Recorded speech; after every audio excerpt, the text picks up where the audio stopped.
ಪ್ರಾರ್ಥನೆ ಮಾಡೋಣ. ಮಾರ್ಗದರ್ಶಕೈः ಸುಸ್ಪಷ್ಟಯ ವಾಣ್ಯ ಸರಳಯ ಮಧುರಯ ಚ ಗಿರ ಅಭಿಪ್ರಾಯः ಪ್ರಕಟಿತೋ ವರ್ತತೆ.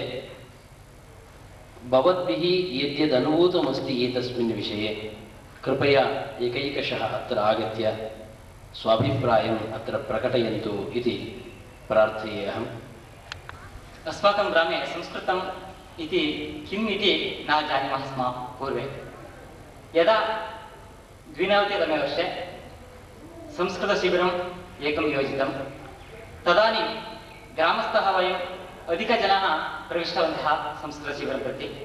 गृहं संस्कृतगृहम् इति वक्तुम् अहम् आनन्दम् अनुभवामि. प्रातःकाले एव मया अस्माकं संस्कृतगृहस्य विषये कानिचन वाक्यानि वक्तव्यमिति मया चिन्तितमासीत्, किन्तु समयाभावात् अहं तत्रैव उपविष्टवती. अधुना संस्कृतगृहतः किं परिवर्तनं जातम् इति कानिचन वाक्यानि वक्तुम् इच्छामि. अस्माकं गृहं केवलं संस्कृतगृहं मात्रं न. मम पतिमहोदय राष्ट्रीयस्वयंसेवकसङ्घस्य जिल्ला बौद्धिकप्रमुखः अस्ति. सः एव संस्कृतकार्यार्थं सर्वं प्रेरणादायकः. पुत्रा पुत्री सम्यक् संस्कृतेन सम्भाषणं कुरुतः. वयं सर्वेपि संस्कृतेन सम्भाषणं कुर्मः. सर्वदा सङ्घजनाः गृहं प्रति आगच्छन्ति. राष्ट्रसेविकासमित्याः दायित्वमपि मम उपरि अस्ति. अहं नगरे वित्तकोशे कार्यं करोमि. एतस्मिन् विषये मम कानिचन अनुभवान् वदामि.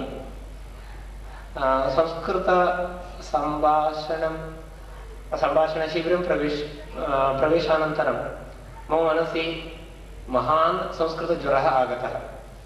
तदा मम कृते सम्भाषणं कर्तुं गृहे तु मम पत्नी पुत्रः च सन्ति, तथापि मम दिनस्य बहुमूल्यसमयः वित्तकोशे एव भवति. प्रार्थना नास्ति. संस्कृतभाषायाः प्रचारः कथं करणीयः इत्यस्मिन् विषये तत्र भवताम् अनुभवस्य प्रस्तावना मास्तु. विशिष्य भवदीयं गृहं संस्कृतगृहमस्ति. तत्र मार्गदर्शकैः आरम्भकाले एव उक्तमस्ति, भवद्गृहं दृष्ट्वा समाजे कश्चन किञ्चित् परिवर्तनं स्यात्. कीदृशं परिवर्तनम् अभूत् तस्मिन् विषये भवद्भिः स्वाभिप्रायः प्रकटनीयः. इदानीं स्वाभिप्रायं प्रकटयन्ति श्री वी.जी. हेगडे महाभागः, प्राचार्यः, संस्कृतमहाविद्यालयः. निमिषद्वये संस्कृतगृहद्वारा सामाजिकपरिवर्तनं कथम् अभवत् इति वक्तुम् इच्छामि.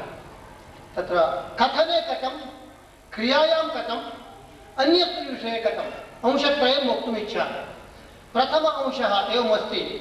अहं यदा कदापि दूरवाणीं स्वीकरोमि तदा वित्तकोशे, प्रौढशालासु, अन्यत्र सर्वत्र हरि ओं सुप्रभातम् इति वदामि प्रातःकाले.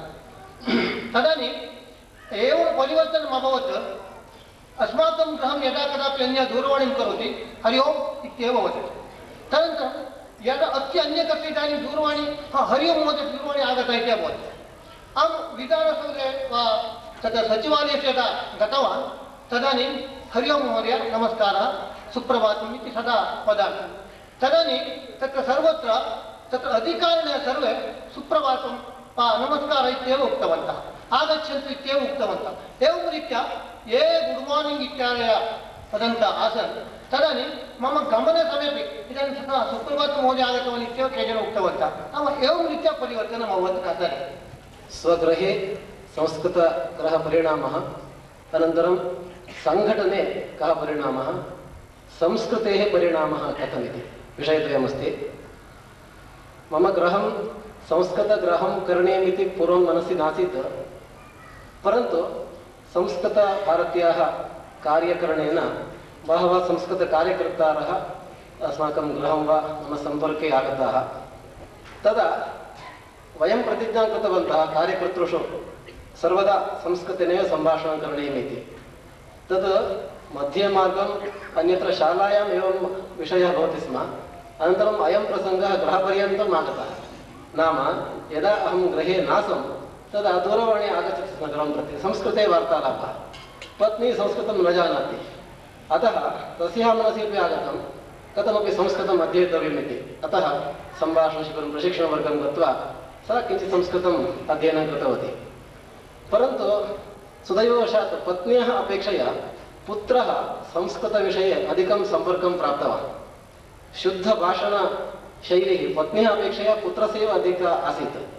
सः किं करोति स्म इत्युक्ते, यदा मम पत्नी दूरवाणीकरणसमये भूतकालक्रियापदस्थाने वर्तमानकालक्रियापदं प्रयोगं करोति स्म।